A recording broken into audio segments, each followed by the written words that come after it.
para mover a la gente, para contagiarle, llevar la emoción, eran las canciones. Algunas eran muy cortitas. Sí. De ahí viene toda la historia de cómo nació hacer un extensivo, poner la parte instrumental para que la canción durara más tiempo. Pero también era muy difícil porque no existían, no teníamos a mano, como di yo, que no teníamos a mano aparatos o técnicas, tecnología, para poder hacer lo propio. Entonces vos para poder hacer algo tenías que pensar entrar, mucho tiempo antes, a veces días enteros que ibas a hacer, ¿no? Y además tenías que entrar en un estudio de grabación. Los estudios de grabación no eran muchos y estaban dedicados puntualmente a los músicos. Sí, cinta abierta, toda la historia. Claro, cuando yo llegué, digamos, a hacer los primeros, el maestro Pato C empezó con los discos enganchados. Yo mis primeros discos enganchados los hice en el año 77. Sí. Y nosotros recibíamos la cinta original en una velocidad de 15. Hoy que es muy difícil contar, a ver cómo lo traducimos. Para aquellos que conocen el vinilo lo van a saber, para aquellos que no conocen el vinilo se los cuento rápidamente. Cuando nace el vinilo se reproducían 78 revoluciones por minuto. ¿Por qué? Porque a mayor velocidad, menor distorsión. Entonces los discos de pasta giraban a 78.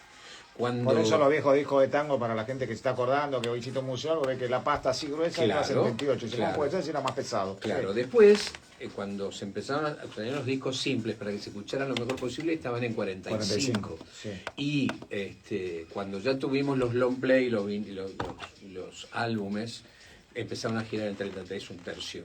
Entonces, cuando uno quería hacer un buen máster para hacer un disco, vos recibías una cinta en velocidad de 15 IPS. ¿Por qué? Porque vos de esa velocidad, vos tenías una cinta madre, esa cinta madre tenías que hacer una copia, que era donde vos ibas a cortar el tema musical que vos querías poner en tu vinilo. Un máster para siempre y otro para retocarlo. Para hacer el máster. Lo que le dicen Reebok, que laburo hoy. Claro, el máster de tu vinilo, vos tenías que armarlo en 15, en una velocidad de torta grabada en 15. Y nosotros ni siquiera podías imaginarte que podíamos tener un mixer como ahora y mezclar rítmicamente, porque era imposible. Entonces vos cortabas la cinta. Sí, y se le añadía pequeños pedacitos de... Enganchabas el otro tema pegando, como si fuera una cinta de pegar, y vos ahí, por eso generalmente cuando vos escuchás los primeros discos, escuchás discos tema con tema pegados por un corte. Exactos.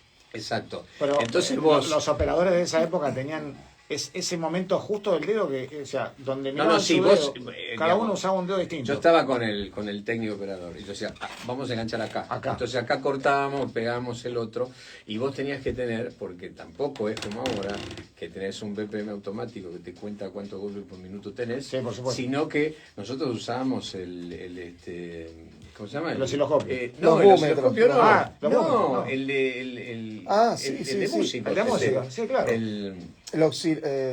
¿Cómo es? ¿Te vamos a acordar enseguida? El péndulo. El péndulo, sí, tiene un nombre. Tac, sí, el cronómetro, pero no es. No, tacómetro. El metrónomo. Sí, el metrónomo. Con eso calculaban exactamente los golpes. Pero además, siempre hay otro tema también fantástico. Bueno, los músicos lo siguen usando. No, más bien, pero después en los 80 nació el click. Entonces el músico, el técnico dispara el click y el batero marca sobre ese. Todo se construye sobre un click. En aquellos años no existía el click y los músicos tocaban.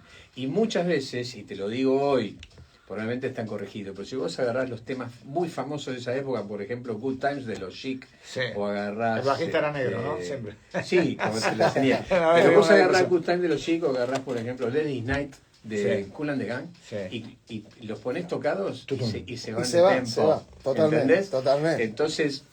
eso también nos pasaba. Claro. Entonces era muy preciso el lugar donde vos pegabas y pegabas el tema para enganchar y hacer un disco enganchado. Además que el artista, si grababa en dos lugares distintos, grababa distinto, porque no podía cantar exactamente igual. No, claro. Pero bueno, me fui al diablo porque lo que en realidad al principio empezamos conversando sobre la cultura de la pista de baile y cómo se va conformando. Sí. Y nosotros empezamos haciendo una pista de baile construida con canciones. Y al mismo tiempo tampoco podés dejar de lado qué es lo que te motivaba en ese momento. Entonces cuando vos agarrás la música de la nueva generación que se instala o que se produce en la tardaban más los cambios en generaciones antes, ¿no? No, claro, de 20 por supuesto, años porque nosotros los DJs éramos la radio, como digo yo. Claro. Había nada más que radios AM, muy poquitos programas donde se pasara música y la gente conocía las canciones bailando. Y entonces vos tenías ahí, sin lugar a duda, el rock, que es la segunda. Vos decís el fenómeno de los Beatles, pero la música beat tuvo un concepto primera mitad de los 60s, y en la segunda mitad de los 60s y la primera mitad de los 70s, el rock es el que manda en el mundo, las bandas de rock. Sí. Entonces se bailaba. Pero cuando digo se bailaba rock, se bailaba canciones de rock, no de rock and roll. El rock and roll es de los 50 y tiene un baile de pareja. En cambio, la libertad de bailar, sí tenés una relación de pareja, pero cada uno baila a su manera, empieza en los 70s. Y el rock era muy protagonista, pero al mismo tiempo el soul, que había empezado a defenderse también en la segunda mitad de los 60s, también empezó a marcar una línea. Estoy hablándote de algunos temas que podían ser de Otis Redding o de Aretha Franklin, o de, inclusive llegaron a fines de los 60, principios de los 70, los Blues Brothers, que eran blancos haciendo la música negra. Y ahí, en los 70, cuando se rompe y aparecen las orquestas, y sobre las orquestas aparecen los cantantes negros, por ejemplo, la MFCB que dio el sonido de Filadelfia, o Ese es el sonido que te captura vos definitivamente en la disco, ¿no? Definitivamente. Y esa es la madre del house. Sí. Es el sonido house que después Frankie Knuckles llegó a Chicago y sobre la que construyó una idea sonora, un concepto sonoro. Después, con el tiempo, cuando ya hubo tecnología, se pudo empezar a agregar bases. Frankie Knuckles, David Morales, son tipos que empezaron a dar... Tenía grandes alumnos en la parte, tenía grandes seguidores. Un tipo como Todd Terry, que eran muy chiquititos y lo hablaban con él. Claro, porque ahí es donde sale realmente la escuela de la pista de baile, ¿no? Me parece que esa es una de las escuelas. La otra escuela es la electrónica, que nace en Múnich con Giorgio Moroder, con Pete Bellotte, y después los italianos que hacen la línea más comercial, hagamos plata, en el buen sentido. Sí. La puliaron un poco claro, exactamente. Para que la gente en la Argentina se ubique. Pero está bueno, porque también son vertientes sonoras y definen también gustos sobre la pista de baile y definen a muchos DJs. Está bien, pero por ejemplo, cuando vos hablas de un Giorgio Moroder, un tipo preparadísimo en la música, un ingeniero de sonido, un tipo que hizo canciones que ganaron, creo que tiene 6 Oscars, no estoy seguro. O sea, nadie relaciona a Giorgio con la canción del Mundial de Italia 90, por ejemplo. Giorgio, Expreso a Medianoche. Giorgio y Nile Rodgers son los dos exponentes de la pista de baile más importantes de todos los tiempos. Nile Rodgers de Chic, pero cuando vos empezás a mirar qué pasó en los 70, los éxitos, los 80s, pero cuando vos empezás a mirar a los artistas, decía, vos decís, ¿en qué momento bailaste David Bowie en la pista? Cuando lo produjo Let's Dance, cuando lo produjo Nile Rodgers, o Jelly Benítez, que produce el primer disco de Madonna, y de atrás viene Like a Virgin, producido por Nile Rodgers, o Notorio de Duran Duran, Flashdance de Giorgio, Donna Summer, que para mí es la más grande de pista de baile de todos los tiempos. Se puso Patrick Cowley en el medio también, ¿te acordás? Sí. Para esos grandes hits. Bueno, sí, pero son hiteros de una ocasión, digamos, pero la construcción de un artista que te lleve a la pista de baile no es tan así. Y cuando vos pensás que I Feel Love, 1977, ahí decís, espera, el tipo que inventó la electrónica de verdad es Giorgio Moroder. Digamos, había experimentado con 2 discos anteriores de Donna Summer y llegó I Feel Love y nos volvió en I Remember Yesterday no estaba él, ¿no? En I Remember Yesterday no estaba. Sí, claro. En Recuerdo de la Ayer arranca ahí entonces. Sí, él arranca con Love to Love You Baby.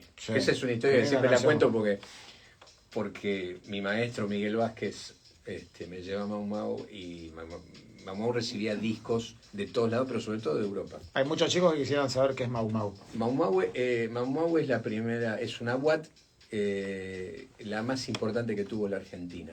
Sí. Fines de los 60 y en los 70. ¿Ubicada en? Estaba en la calle Arroyo y Suipacha, en pleno barrio norte de la ciudad de Buenos Aires. Sí. El primer DJ, digamos, más importante, que realmente le puso... eligió un concepto sonoro, tuvo muy buen gusto en las canciones, que nos abrió mucho el mundo del pensamiento, y que sobre todo lo que hizo fue animarnos a poner música, a confiar en que vos sentías que ese era el tema. Ese se llama Ezequiel Lanús. Ezequiel, sí. Ezequiel Lanús fue para nosotros una de las luces del tren.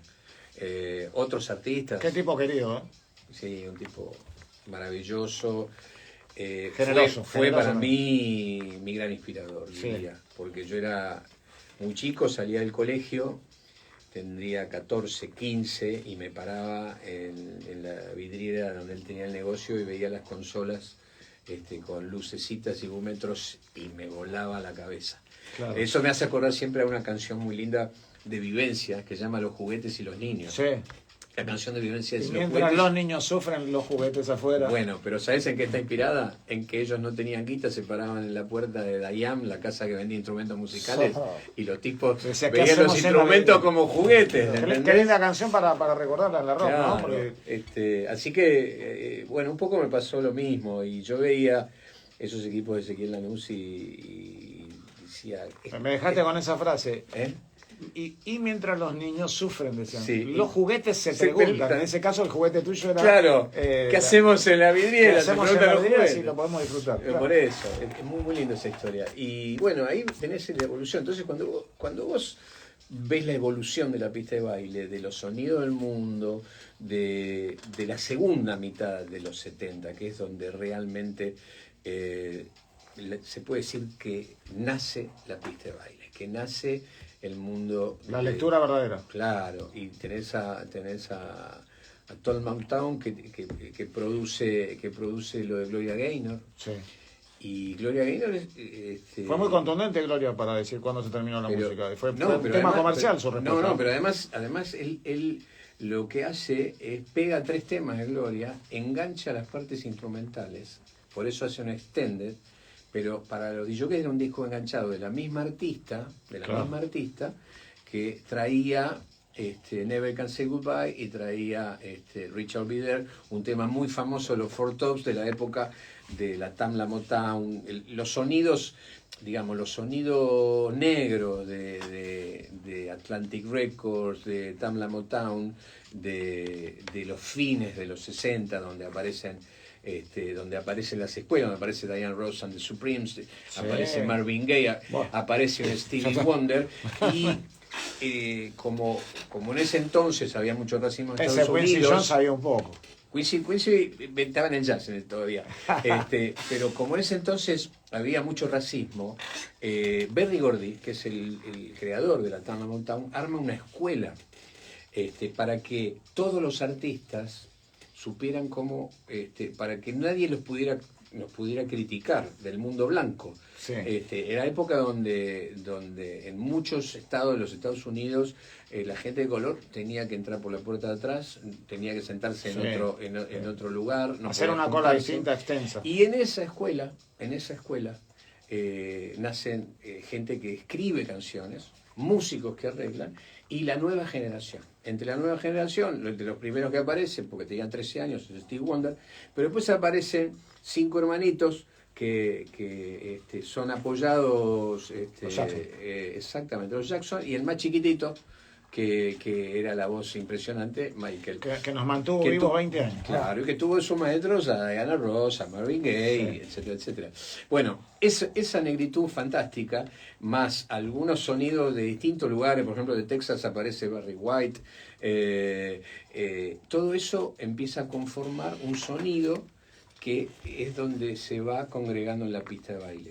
Y también, por supuesto, lo que pasaba alrededor de Nueva York, en el Bronx, en Brooklyn, que es donde estaban las agrupaciones marginales. En las agrupaciones marginales estaban los protestantes, digamos. Pero claro, Sí. lo que decían, nosotros nos inspiramos en África, y ahí nacieron los tribales, ¿ok? Y después estaban, la otra cosa muy linda, Kool Herc, que es un DJ jamaiquino, Ajá. y se va a Nueva York con sus discos. Va a vivir ahí, ¿no? Y el dub version, el sonido de mezcla y los instrumentales son de jamaiquinos. Después explicaré algún día por qué. Pero lo que importa es que tenemos capítulo 2. Kool Herc se va a Nueva York y dice, bueno, yo pongo música, ¿qué sé hacer? Pongo música, voy a vivir de esto. Y entonces probaba su disco y la gente no bailaba. Entonces, ¿qué dice el tipo? Espera, si yo repito esta secuencia rítmica y la vuelvo a poner otra vez, y la engancho y hago otra secuencia rítmica sobre eso... Estoy cambiando la estructura. No, mantengo una secuencia rítmica, la gente baila.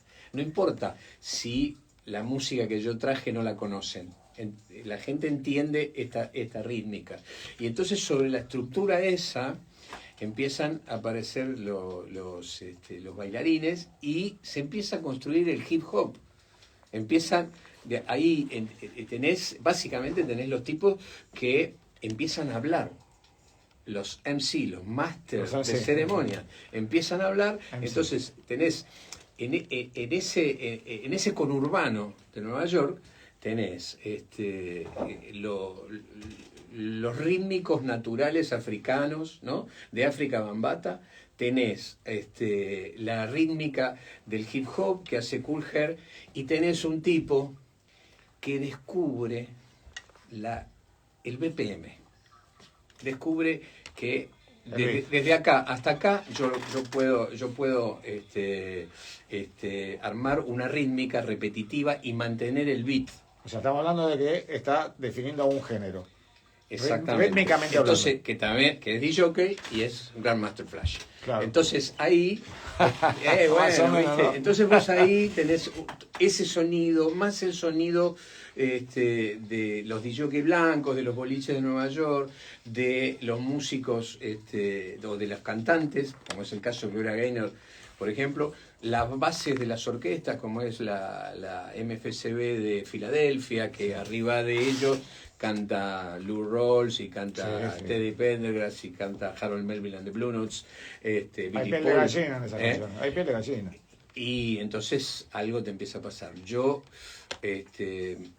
tengo en memoria de que yo empezaba a hacer de jockey y de que todo era revolucionario, todo me volvía loco, todo era ruptura, esos nuevos sonidos, ¿no?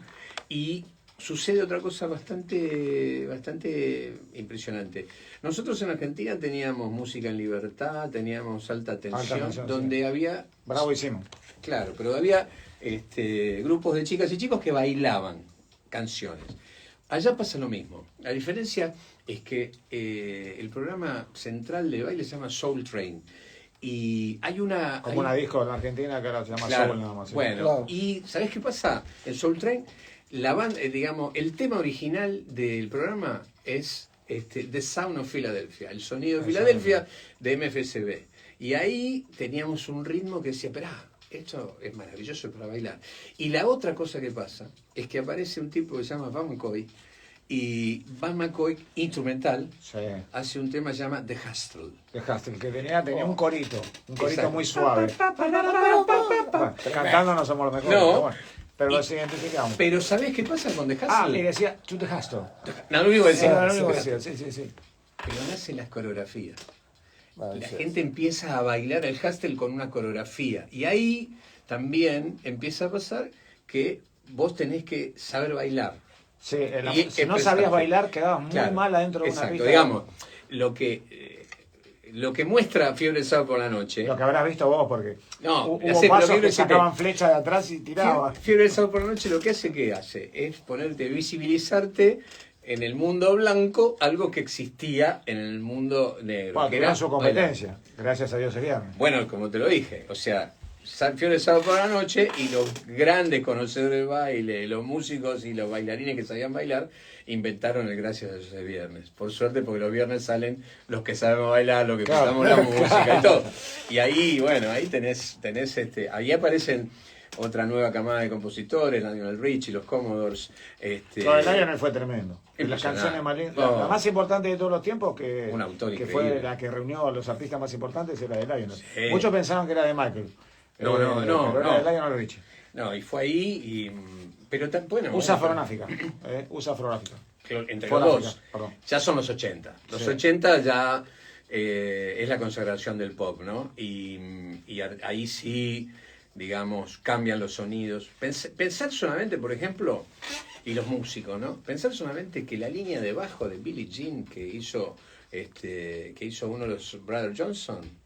Tremendo. Brother Johnson. 82, ¿ok? Vos la pones el tema Stomp era tremendo. La cabeza todavía. Total. Sí. O sea, mirá lo que... Y cuenta la historia que Quincy Jones y Bruce Wayden lo hicieron grabar un montón de veces, la línea de bajo, hasta que quedaron con esa. Pero estamos hablando hace 40 años, loco. Sí. Y vos la escuchás y decís... Bueno, pero en tema del Progressive House escuchamos música disco. Bueno, ¿no? Claro. O sea, lo más lindo por ahí del tema es cuando se sube a eso y después se va a lo progresivo, ¿no? Sí, por eso. Y es maravilloso. Como lo más lindo es... Y acá te dejo hacer el programa porque la gente debe querer escuchar... No, Berenice está atenta. Pero sí te voy a decir algo que también es muy importante de percibir. La película de John Travolta, Fiebre por la Noche, hizo algo muy popular. Obviamente, los Bee Gees son una banda impresionante y hay que reconocerle que ese sonido de Should Be Dancing, que fue el tema anterior en el live, el disco anterior, era para bailar mortal. Fue una revolución en el mortal, ¿viste? Sonoramente, porque además como eran una banda... un artista muy vendedor, podían elegir el mejor equipo, el mejor estudio para grabar, todo un montón de cosas, que no es un tema menor. Estamos hablando del 76, del 77, pero lo que sí me parece que ese éxito de Fiebre de Sábado por la Noche, sobre todo en estas tierras, no dejó ver algunas cosas. Por ejemplo, vamos a hacer. Estas tierras eran muy particulares, fines de los 70, la música argentina, el rock nacional, todo un tema muy ligado a nuestra manera de vivir, nuestra problemática. La idiosincrasia del jockey que se manejaba en esos rubros. Sí, pero por ahí no es comparativo lo que voy a decir con nuestra realidad cotidiana en la Argentina, donde como suelo decir yo, el mundo se globalizó, los 80 la música pop fue de todo el mundo, pero además... Cuando vos estás en la Argentina tenés la tuya, ¿no? Tenés tus artistas, tu sonido, tu identidad, que es asombrosa y que es otra de esas cosas de que uno tiene que sentirse orgulloso en vez de estar pensando que Argentina siempre está mal. Hay que mirar las cosas buenas nuestras. Las cosas no solamente buenas, las cosas que nos dan la identidad y que son insuperables. Insuperables. Pero vuelvo para atrás un segundo. Esa popularidad de esa película, lo que hizo fue tal vez no permitir visibilizar la importancia de la pista de baile. La importancia de la pista de baile de esta generación, como ha sucedido, por supuesto, cuando vos mirás toda la popularidad de la música popular a lo largo de la historia. Sí. La música popular refleja una realidad social y va mostrando la evolución. Y la foto es el baile. Pero lo que yo considero muy importante de la pista de baile de este mundo, del nacimiento de la música disco, del nacimiento de la música electrónica, es que la pista de baile igualó a las personas. Sí. En la pista de baile convivieron... a nadie se le preguntó qué pensaba, convivieron las diversidades sexuales, la gente de cualquier lugar del mundo, es verdad. Y no hubo diferencias. Me parece que lo más importante de la música popular, sobre todo de la que se hizo para la pista de baile, la Argentina del minuto cero, esto me queda clarísimo, es que tiene eso. Vos en la pista y ojo, y yo he visto momentos feos, de la pista de baile en Argentina, sobre todo en esos años oscuros, porque por la música y no, porque a la policía no le gustaba que vos tuvieras el pelo largo o que vos te vistieras de tal manera. Pero sí te puedo decir esto, hoy, visto a la distancia, lo que por ahí, en algún momento, la percepción que dio la popularidad de una película como Fiebre del Sábado por la Noche, la percepción de popularidad ocultó o no dejó ver lo importante del fenómeno, de lo humano de una pista de baile. Claro. Vimos el color y el baile de Travolta. Y después te das cuenta que todo tiene que ver con una evolución natural, porque incorpora, la pista de baile incorpora las pandillas que eran del Bronx empezaron a hacer música, y lo que eran del Brooklyn empezaron a hacer música, y todo se empezó mitad de puente para cada uno. Y si seguís avanzando y mirás los fenómenos populares de la música, siempre te vas a dar cuenta que incorpora. La música incluye. Cuando vos mirás hoy la nueva generación, el hip hop argentino. Yo creo que entra como protesta y después se incorpora a la música. Entra primero como protesta. Y porque es una manera, es una manera de decir acá estoy. ¿Viste? Claro. Por ejemplo, estaba pensando en MFSB, en Mother, Father, Sister, Brother, Sonido de Filadelfia. Wake up everybody, o sea, despertémonos todos. Es una manera de decirte, socialmente tenemos que estar atentos. Living for the City de Stevie Wonder, que refleja los guetos. Digamos, las canciones traducen fuertemente una realidad social.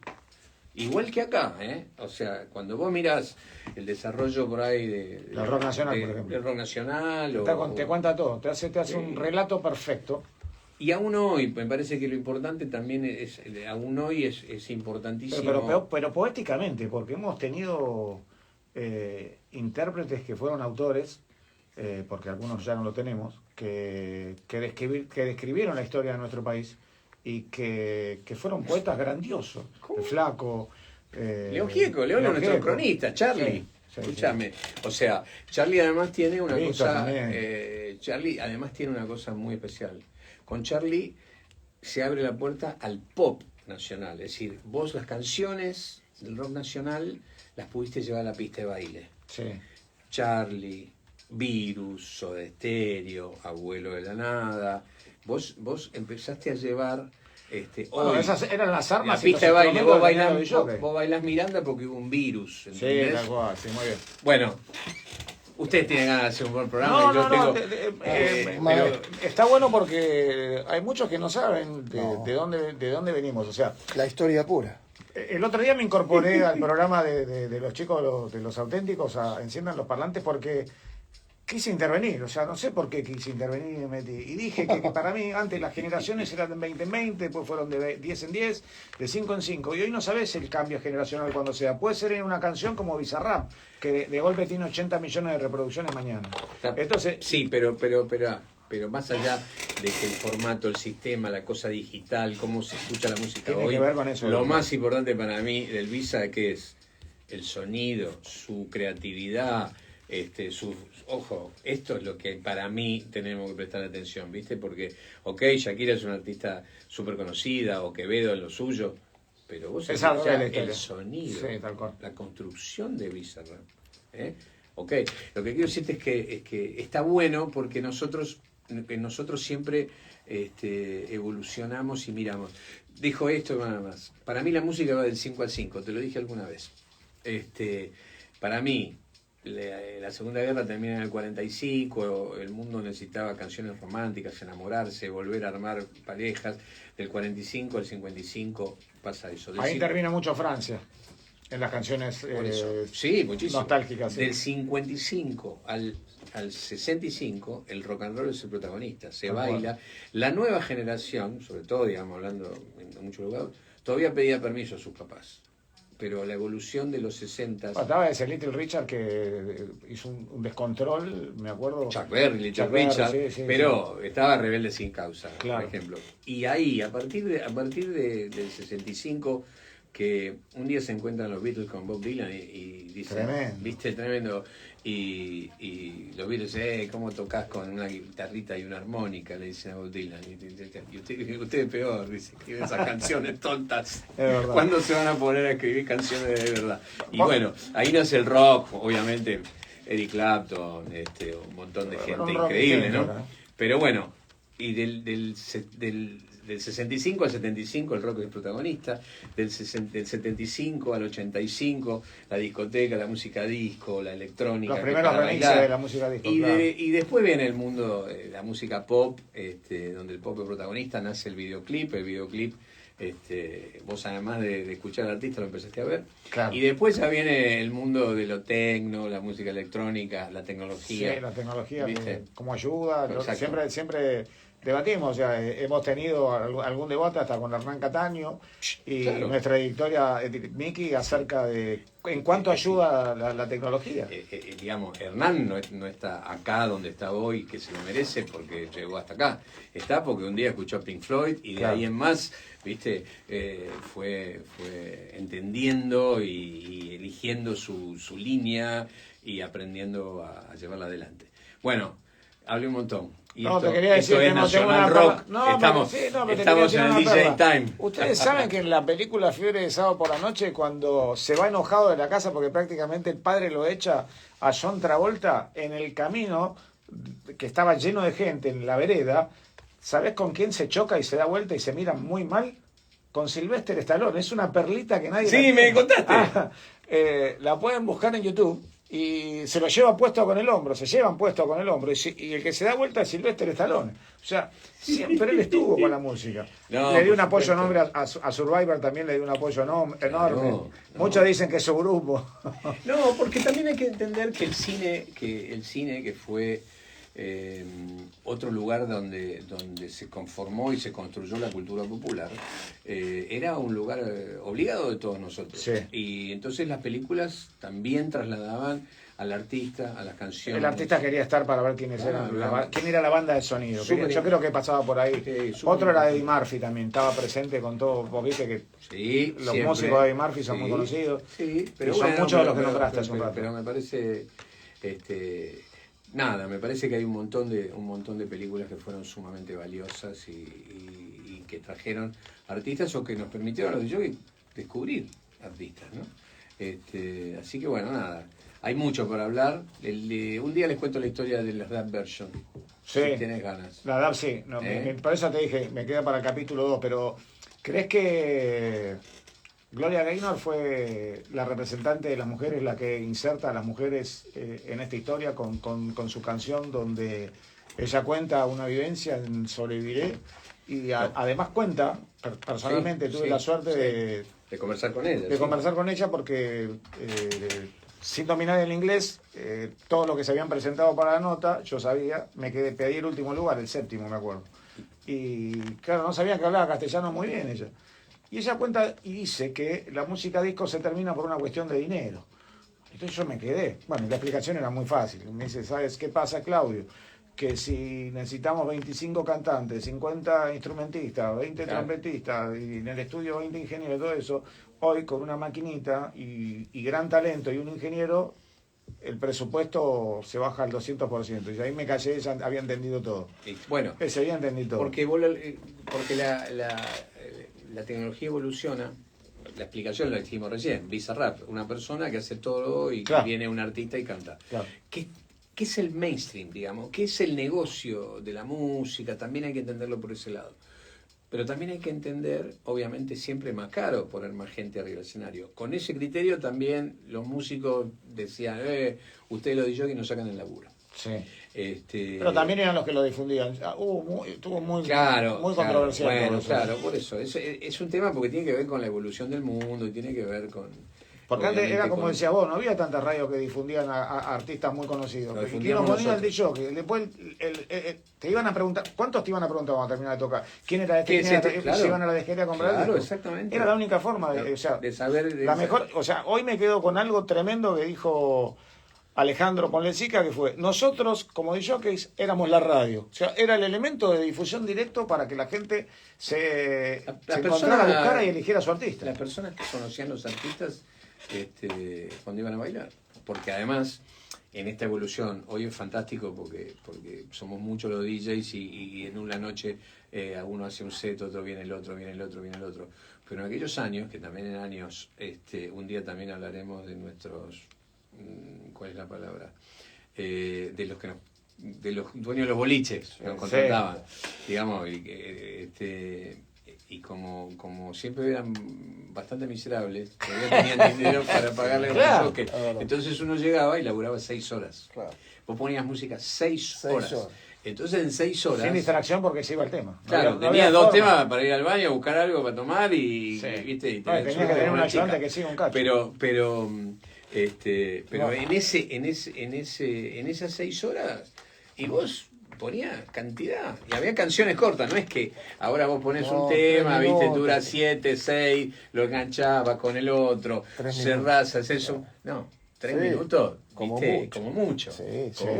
No sé si se banca la gente 3 minutos el mismo tema, ¿viste? No creo. En 2 minutos y pico ya te está mirando. No, todo tenía... Depende. Todo es fantástico, todo es fantástico, pero está bueno también, porque nosotros a ese nivel vos ponías en una noche y ponías 100 temas, 150 temas, depende. Es un montón si vos lo pensás ahora. Pero tu generación de jockey le dio una mano y descubrió muchos artistas talentosos, ¿no? No es porque, y es una época impresionante. Tenías que cerrar con un lento, estaba Banana. No, me acuerdo de Ian Dury con Wake Up. Me acuerdo de un montón de artistas que ustedes lo utilizaban para determinado momento de la pista, ¿no? Sí.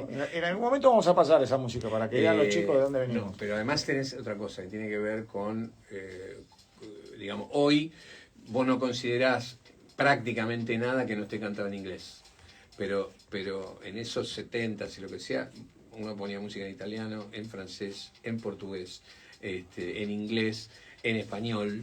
Entonces vos manejabas sonidos y cosas de muchos lugares del mundo, ¿entendés? Sí. Hoy ningún artista se considera que puede llegar a ser famoso o popular si no canta en inglés, salvando las distancias maravillosas de lo que la música latina ha conseguido en los últimos 10 años. Sí, que es entrarle al mundo sajón. Sí, tal cual. Y meterle... Primero entró por los coros, lo sedujo por el lado de los coros, porque la gente quería saber qué era lo que decía. Cosita buena la rumba, por ejemplo. Claro. Y el que no hablaba el idioma castellano ya averiguaba qué estaba diciendo ese coro. Sí. Entraban por ahí. Y yo te digo una cosa, entró también por la originalidad de sus rítmicas. Sí. Digamos, después, iban de la mano del tribal de una manera increíble. Bueno, claro. Bueno, después se unifica el mainstream con el reggaetón, pero el reggaetón nace en Jamaica, ¿viste? Claro. Es el ragamuffin, que es una islita que está ahí al lado de Puerto Rico. Y ahí vos empezás a tener también una fusión de artistas y de músicos, empezamos a escuchar las rítmicas de todo. Pero bueno, lo original siempre va a ser lo mismo. La rítmica nació en África y los instrumentos y los genios como Mozart y Bach, qué sé yo, nos armonizaron la vida y desarrollaron instrumentos de armonización, pero lo tribal, la rítmica, está en África y la tenemos nosotros porque en algún momento la humanidad fue tan cretina que fue y se trajo a los africanos de esclavos. Esclavizó, sí. Y entonces, bueno, y ahí tenés de dónde venían, ¿me entendés? Entonces vas a tener la línea candombera o vas a tener la línea de Centroamérica, de Cuba, de Jamaica, y vas a tener el norte de Brasil.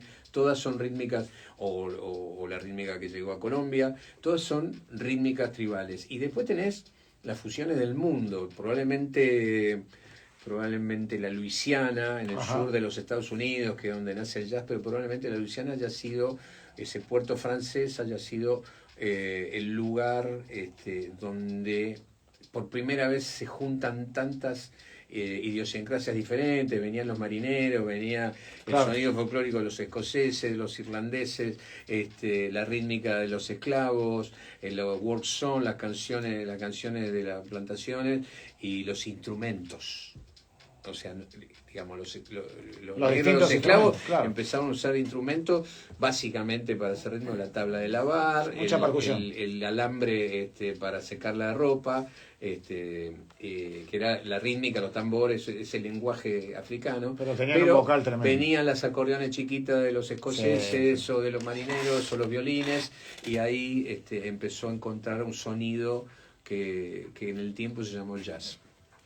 Y después se llamó, ese blues se llamó jazz, y se llamó rhythm and blues, y se llamó boogie, y se llamó rock, y bueno, y se llamó soul, y blues, y bueno, y todo eso. Y cuando dijiste soul, ya para cerrar, no te molestamos más. Me acuerdo de un programa tremendo donde James Brown señala a un chiquito y dice, ese chiquito que está ahí va a ser el más famoso cantante de todos los tiempos. Era Michael Jackson. Sí, señor. Lo hizo subir, él se sonrojó mucho. ¿Sabe? Sí, todo está escondido allá atrás, que venga, ¿viste? Sube Michael Jackson. Sí, era su ídolo. Era su ídolo.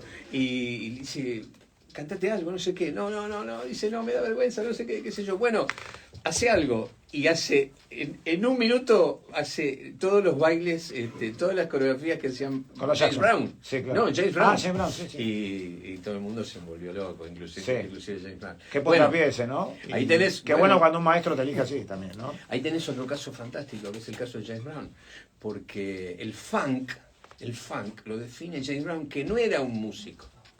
Era alguien que sentía que era un frontline, un tipo que estaba adelante, que cantaba, pero él sentía que tenía que transmitir un beat, un ritmo, y entonces él le empieza a decir a su músico, lo quiero así, ahora no, ahora sí, y ahí marca la línea rítmica del funk. El instrumento era su cuerpo, te acuerdas la cantidad de veces que se tenía que cambiar y secar. Era increíble lo que hacía físicamente ese muchacho. Pero ves, entre toda esta historia nos habíamos olvidado de James Brown. Wow. Bueno, Alejandro Ponle, sí, amigo, nos explicó un poquito. Yo no sé si vamos a pasar ahora, ¿qué hacemos? Pasen.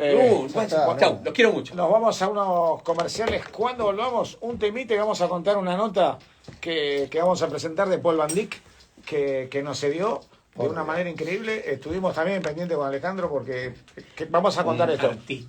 Un artista espectacular y muy generoso, muy humilde, y pudo conversar con el DJ Time. Está bueno prestarle atención a sus experiencias, a las cosas que cuenta, porque está bueno escuchar a los maestros. Exactamente. ¿Y qué pasa con este maestro? Impresionante. Chau, nos vemos después. Gracias, Alejandro Ponlecica. Bueno, un lujo. Lo tuvimos tantas veces que lo citamos, nunca venía.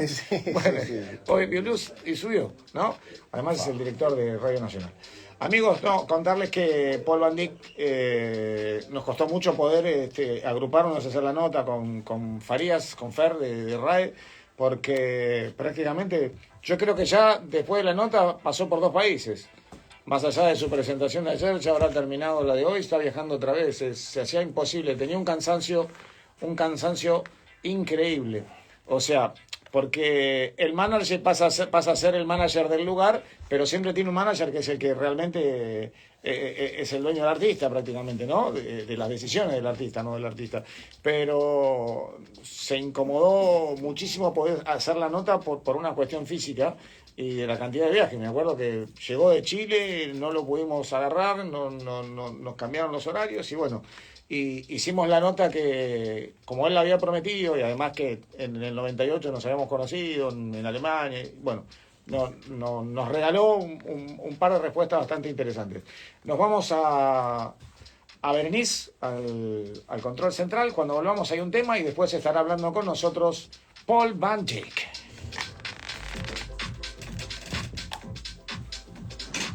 ¿Aprendiste algo? ¿Aprendieron algo, chicos?